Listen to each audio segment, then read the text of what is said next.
Bismillahirrahmanirrahim. Assalamualaikum warahmatullahi wabarakatuh.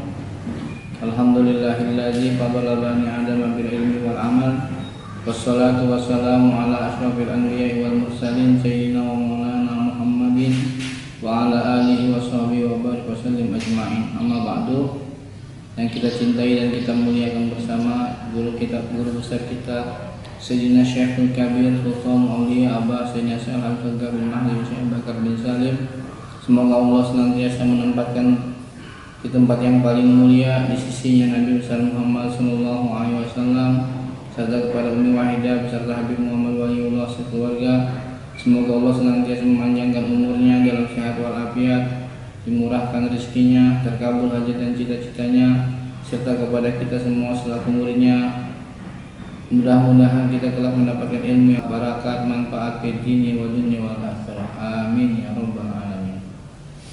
Adapun pertemuan kali ini kita akan membahas bab pertama dalam kitab Ta'limul Muta'alim, yang mana musannif atau pengarang kitab daripada Ta'limul Muta'alim menaruh bab pertama itu tentang pasal fi mahiyatil ilmi wal fiqhi wa fadlihi, yaitu satu pasal menerangkan tentang hakikat ilmu dan hakikat ilmu fikih dan serta keutamaan ilmu dan ilmu fikih.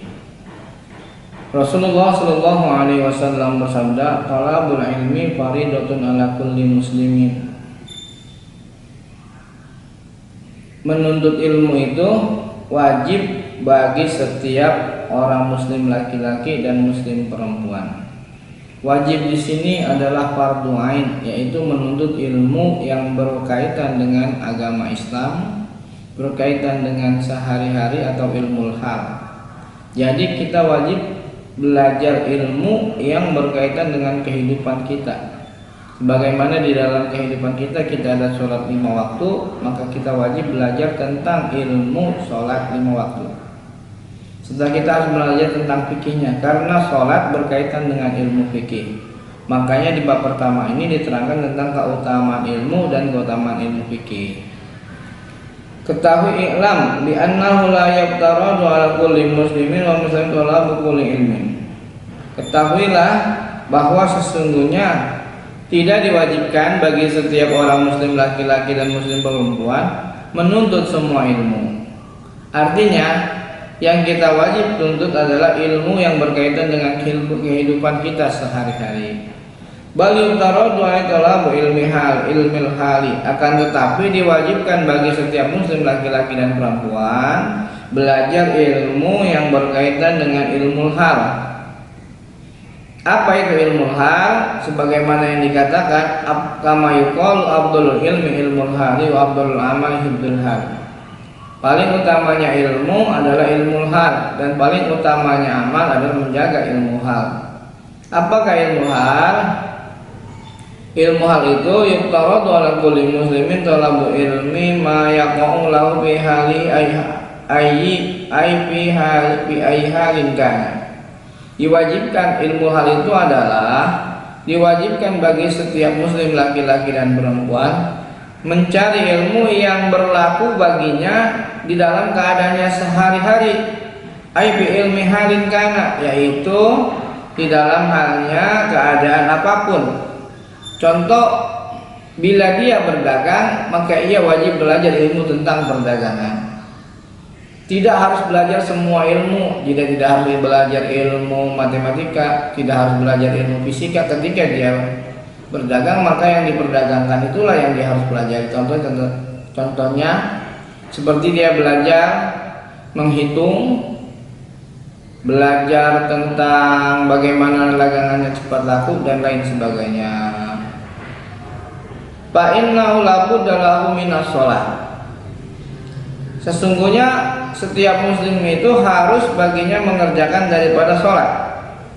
Fa yuqarradu alaihi ilmu ma yaqa'u lahu fi sholati bi qadri ma yu'addi bi fardhu sholat.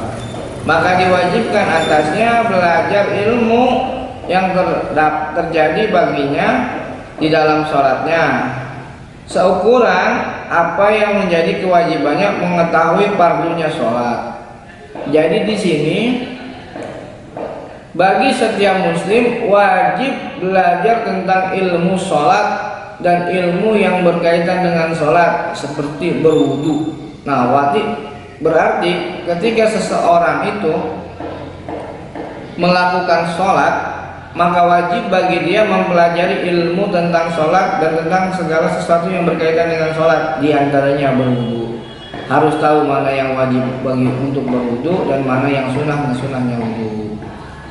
Nah, jadi yang dipelajari oleh kita tidak semua tentang ilmu pengetahuan, tetapi sebagian daripada ilmu yang kita pelajari tentang kehidupan kita yang berkaitan dengan kehidupan kita sehari-hari. Di sini diterangkan kita wajib belajar tentang sholat, maka wajib bagi kita mempelajari ilmu-ilmu yang berkaitan tentang sholat. Sekali lagi saya nyatakan bahwa mempelajari ilmu tentang berwudu, baik wajib ataupun sunnahnya yang berkaitan dengan sholat, maka wajib kita pelajari. Terus apalagi yang berkaitan dengan sholat, masuk waktu, kita harus tahu tentang waktu masuk waktunya sholat. Karena sholat itu telah ditentukan oleh Allah Subhanahu wa Ta'ala waktu dan ketentuannya. Sebagaimana Allah Subhanahu wa Ta'ala berfirman, "Inna sholata kanat 'alal mu'minina kitaban mawquta." Wallahu a'lamu bimuradi bidzalik. Sesungguhnya sholat itu bagi setiap orang yang beriman telah ditentukan waktu-waktunya. Waktu sholat subuh kapan? Dari fajar shadiq sampai terbitnya fajar. Waktunya sholat zuhur ketika matahari sudah melebihi bayangan kita kira-kira 10 atau 20 cm. Kapan waktunya habis? Ketika matahari sudah seukuran badan kita, bayangan kita. Kemudian waktunya asar, ketika matahari, bayangan kita terkena matahari sampai matahari terbenam, itu waktunya masuk sholat asar dan habisnya sholat asar.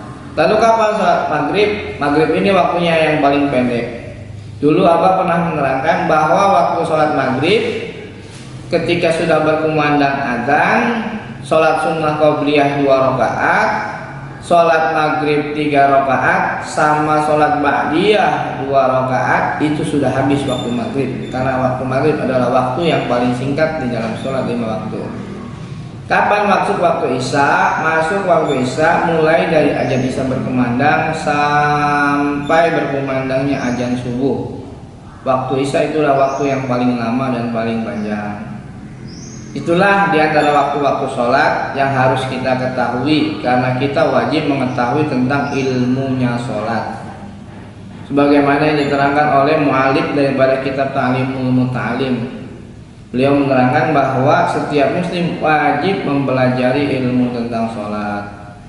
Harapan saya kepada anak-anak, pahami tentang ilmu hal yang berkaitan dengan kehidupan sehari-hari.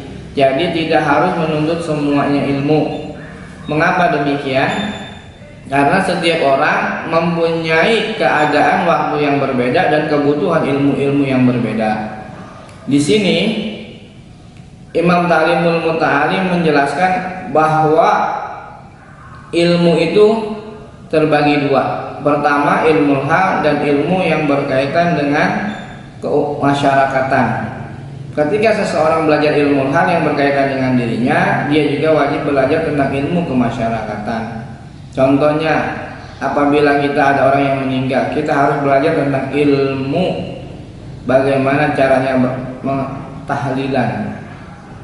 Tahlilan itu umum di masyarakat.